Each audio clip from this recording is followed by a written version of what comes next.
Hi, this is Lee.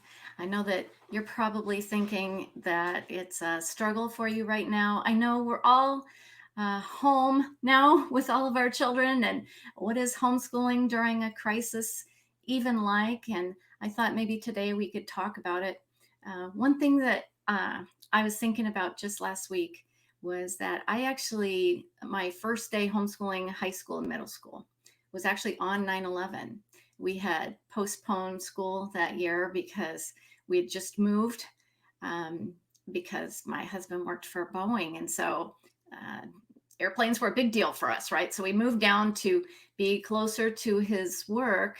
And we had spent the first 2 weeks of almost 2 weeks of September painting our house. And so our first day of school, middle school and high school, was supposed to be on 9/11. And instead, I had to wake up my children and say, we're at war. And my whole world was rocked. My homeschool was rocked. We had been homeschooling for a long time. And one thing I know about homeschooling is in a crisis is that that crisis is the same whether you're homeschooling or not.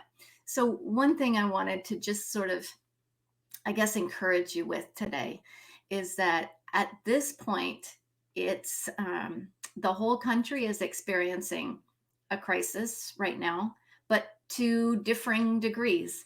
I live in Seattle, and we've been going through this for weeks. And 2 weeks ago, my son was very, very sick.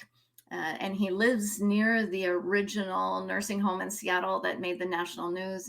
And so we were very, very concerned. And I was having trouble sleeping and working and thinking about anything other than the safety and security of my family, and now we did just find out yesterday that in fact he was COVID positive when he was sick. And we're thankful that everything worked out for him, but it's been very, very close to home for us, for people in the Seattle area. And so what I'm noticing is that different people across the country are experiencing this in different ways. And I know that. And you may be feeling like we're not having any problem, or you may be feeling like I can't breathe, it's too close, it's too stressful. And I guess I just wanted to encourage you that whether you feel like you're completely freaked out by the concept of homeschooling because you've been doing it, or you haven't done it at the high school level before, or whether you feel like you're being forced into this, you never signed up for this, this was not part of the plan, to be at home and not working in your job or whatever. I know that this is actually a trauma for all families right now to varying degrees. And I just wanted to encourage you that if you are homeschooling, whether that's against your will, against your better judgment, or because you're committed to it, um, there are things that you can do that are going to help everybody end up being healthy and happy in the long run. You see, homeschooling can provide the flexibility and consistency and the excellence of education that's going to carry you and your children through this process. One thing, if you haven't been homeschooling before, one thing to keep in mind is that the reason why teachers have to be highly trained and very skilled is because they have to teach a huge number of children with all different varieties, coming from all different backgrounds, and that's why it's hard for them. But you're in a different situation because you're actually with children that and there's not 30 of them. No matter how big your home, there's not 30 of them. So, with the love that you have for your child and knowing them as you do, and providing this safe and secure environment where they can learn rather than a fearful environment where they're struggling to learn, you're going to be able to manage through this crisis. So, in the longer term, when people have come to me and said, my family is experiencing a crisis and we suddenly have to homeschool. I talk to them about crisis management, and when you're first starting to homeschool, you're really wanting to focus on really just feelings and family and having fun. You're trying to engage their love of learning. You're trying to develop family cohesiveness. And as you do that, your children actually become more and more socialized to your family norms instead of to public or private school classroom norms. And so they become easier to live with as they start to fit better within the family unit. And so your focus at that point of crisis is to focus on hugs and the love that you can give your children, reading together, reading aloud, reading to your children. It's true. I read aloud until my children were 18 years old. I was sitting on the couch reading out loud to them, but then also reading together, going outside together. Because when you're homeschooling, you can focus on the whole needs of your child, right? They have physical needs for touch and affection. They have spiritual needs. You can dive into studying the Bible, working on your values and your faith that are normal in your family. They have emotional needs, right?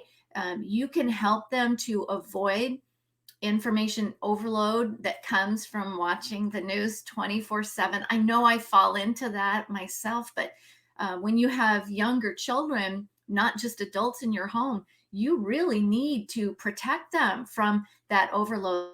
They don't have the adult sized abilities to cope with that much traumatic information in the news. I mean, it's hard for us. Imagine how hard it is if you didn't have 40, 50 years of a life experience to put that into a background for you. So I encourage you to limit social media, turn off the TV, maybe limit it, especially with teenagers. Try to limit their news exposure to maybe once or at most twice a day. Just watch the evening news or just see the printed paper. But if they're experiencing the news on a hourly basis, it can be very overwhelming for them. But the other thing is they have their intellectual needs, and the difficulty is in some school districts, schools are extremely regimented. You have to do online school. It has to be the 6 hours a day. You have to sit at your computer. And that's not a normal environment for children to learn in. And most kids, the vast majority of kids, don't learn well that way. But then there are other school districts where you're on your own, make it up as you go along, and they're no help at all. And in the middle of that is your child, and your child has unique intellectual needs, whether they're gifted or remedial, right? And so you want to be focusing on how you can meet those needs. Now, you can also during this time focus on occupational skills. The young kids now, they call it adulting, right? You can focus on adulting, how to live independently, to act independently, cook your food, clean your house, so that they have those adult skills when they go on to live alone. And of course, focusing on the socialization skills, which means how do you live together in harmony? Socialization really means socializing with the people around you. And again, at some point, your children are going to be experiencing some re-socialization from the socialization they experienced in the classroom to the socialization that they experience in the home. And you will become their major socializer, right? And so that's a good thing, because your home will move more smoothly over time. Now, it is sometimes helpful when you're suddenly thrown into a crisis like this to have a checklist or a schedule that you work on every day. Playing outside is going to be really important. Your focus for your schedule should include something like active playing, which involves gross motor skills, or sorry, that's a nursing term. I'm actually an RN, used to work as an RN. And so that means that your children are moving their arms and their legs. Okay, gross motor skills. You also want them to work on their fine motor skills, the skills with their fingers. So artwork, cutting, any crafts, things like that. Work on reading aloud to promote family cohesion. This is really helpful, especially when you have a remedial student. If you're reading the first three chapters of a book, for example, they will understand how do you pronounce the names of the major characters? What is the vocabulary that this author uses? And it gives them that first three chapters of the book so that they can dive into the context of the book without the stress of reading it aloud and trying to decode what's going on alone in their own head. So reading aloud for the first three chapters is really important. But I do encourage you, with children of all ages, that reading aloud for a certain amount of time every day can really promote that family bond. And like I said, I did that with my own children until they were 18 years old. I know if my children chime in on the conversation, I know that they would say how much they loved it. Even now that they're 30, they talk about that read aloud. But I read aloud to them a half an hour every day until they were 18 years old. So you can encourage them to have some artistic input and artistic expression. So dance or playing with music or doing art projects. And again, all of those things, they develop the fine motor skills, the fingers, and that's really important. Actually, one of the studies I saw maybe a couple of years ago was how they were having trouble recruiting people that had the ability to do surgery, like surgeons, because so many of this generation are missing those fine motor skills. All they have is the thumb skills for texting, right? You want them to be able to help with chores and family responsibilities. You want them to play alone without technology, puzzles, games, toys, board games, that sort of thing, and play cooperatively apart from the computer as well. If you've never been homeschooling, or if this is a new style of homeschooling, being stuck at home, and for many homeschoolers, this is just not normal for us either. We're used to being out and about, or co-op classes, or frequent field trips, and this is a new world for us as well. I just want to remind you that homeschooling is actually, it takes place 24 hours a day, 7 days a week, 365, and so when you're homeschooling for real, you get to decide when summer is. You get to decide when spring break is. You can take birthdays, can be a national holiday when you're homeschooling.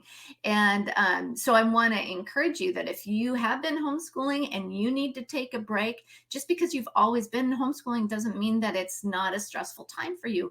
It is completely okay for you to be taking a break. I was explaining it to a member just yesterday, actually. And I said, anytime you're under a state of emergency, that is a completely acceptable time for you to be taking a break. So all homeschoolers want to take a break during a time of crisis. And in fact, last week I was thinking, I don't remember any of my members telling me that they were homeschooling as usual a week ago. The other thing to keep in mind is that homeschooling, when you're at home, it's so much more efficient. And studies of public schools have shown that really in an hour in a classroom, only 20 minutes of that is educational time. And the rest is trying to get them to work together, trying to get them to stand in line, trying to get them to be quiet, etc. So 20 minutes of every hour. And that's true of homeschooling. So it may only take you 20 minutes to get their lessons done.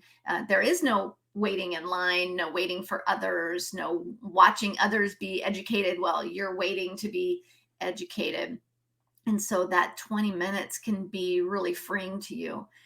One of my personal frustrations is I've seen some of the school districts that are sending home huge amounts of work with children. And they do that with the best of intentions, because if they have one gifted child in their classroom, they have to be able to meet the needs of that one gifted child. But where does that leave the rest of the students?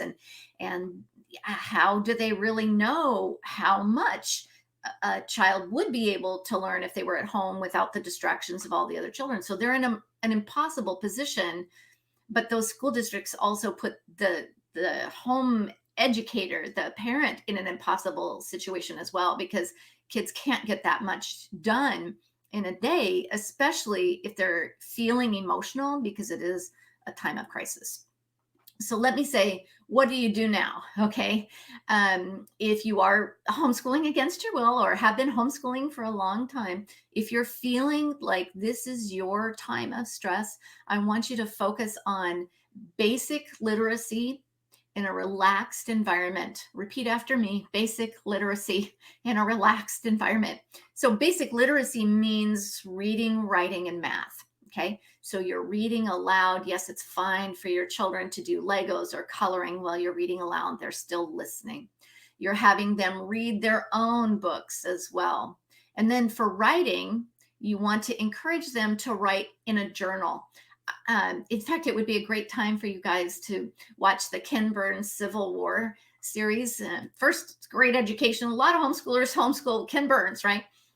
But the thing about that is that in the videos that you see, he keeps reading these letters that people had written to themselves during the Civil War. So when you're doing your journaling, that's what you're doing as well. You're making a written record of the pandemic that is going on right now. And this is a precious memory that is going to be taken into adulthood as your children grow up and are parents and grandparents and great grandparents, and somebody's going to ask them, what did you do during the pandemic? And they will actually have their journal to share. Think about covering the core classes if you can. So again, literacy is reading, writing, and math. Okay. So if possible, if you could cover math each day, what that does is you don't even have to do the whole lesson. If you can just do 1 page of math or even 3 math problems, that will prevent your child from sliding back. You know how over summer kids seem to forget all of the math, right? By doing just a couple of problems each day, they will maintain those skills. They'll stay in there like glue. So then when the crisis is over, you'll be able to make some forward momentum again. So when you're working on math, you should easily be able to find grade level worksheets, math problems online. If they're not provided by your school district, they should be easy for you to find. Even at the high school level, Khan Academy has a lot of math worksheets that you can get. But when children are younger, you'll often see, especially right before summer, you'll see grade level workbooks. Here's a workbook for 6th graders and here's a workbook for 3rd graders. Okay. There's actually a grade level workbook for high schoolers, and it's called test prep books.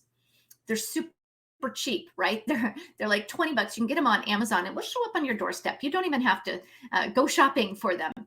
And those are your grade level workbooks that cover reading, writing, and math. And by doing just a little bit from those test prep workbooks, you're actually covering those core skills in a very bite-sized, manageable, no stress way, especially if you can wrap it up with a bow for your children and saying, we're not doing this for test prep. We're just doing this so that your skills stay top, right? Now, for those parents that are dealing with a high school junior or senior, I know that you specifically are in a high stress situation. If you have a junior, one thing you can be doing very proactively right now is doing some test prep in the SAT or ACT, so that when those tests are finally available to you again, your child can get the very best possible score that they can get. And if your child was doing an AP class, they're still going to be providing the AP test. They're going to be doing that online this one time, and then they'll see how it goes. They're going to be doing just a shortened version of it at this point. It's going to be a much shorter test. It's going to only test what kids have learned through March. So you can be looking for that at College Board. I do have more information of that on my website as well. If your child wasn't doing AP classes and they were taking just regular high school classes, you can actually get a test prep book in those courses, if they were taking American history or literature and composition or chemistry, you can actually get an SAT subject test preparation book in those subjects. They'll be able to go over that a little bit each day to learn the content just a little bit each day. You know, when you use those test prep books, you have the answer key.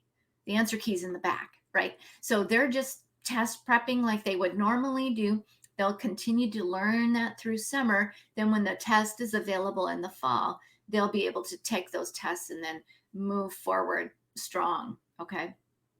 So once you have some equilibrium in your family, you're trying to do reading, writing, and math each day, that workbook or a test preparation. And then as you are able to, you add the subjects of more of formal English, social studies, and science as time goes on. I just wanted to remind you that everybody is experiencing this differently. So I can't really say exactly what you should be doing, because I know 2 weeks ago when my son was sick and Seattle was in crisis and the rest of the country wasn't, it was very difficult for me even to express my feelings to other people because they had no idea what it was like. And it's really taken me until now that I even had the emotional resilience to come online and give you even encouragement, you know? So give yourself a break. If you are experiencing crisis, I want you to give yourself a break and remember that there is an advantage to being at home with your children, homeschooling at home, and that is the advantage of love, right? And one of the things that homeschoolers know is that homeschooling independently can be a consistent way of educating your children. That's why so many military and missionary families do it. They can take it wherever they go, wherever they're stationed, wherever they go on their mission, they can take it with them. And you can do that too in this time of crisis. You could just decide, I am going to start homeschooling independently so that no matter what happens within the next 12 months, I will be able to consistently educate my child in the way that meets their academic needs. Because the truth is, we never know when we're going to be experiencing a crisis. I think the thing that makes this so extremely unusual is that we're all having a crisis all at once. Now, listen, if you have been forced into homeschooling against your will, I want you to understand one thing. You are not required to homeschool. Nobody can force you to homeschool. This situation has affected the whole country, the whole world. If you need to put education aside and focus on creating crisis management in your home and creating family values in your home, I want you to think about that. I mean, how many of us as adults are having trouble focusing? It's only natural for your children to have trouble focusing as well.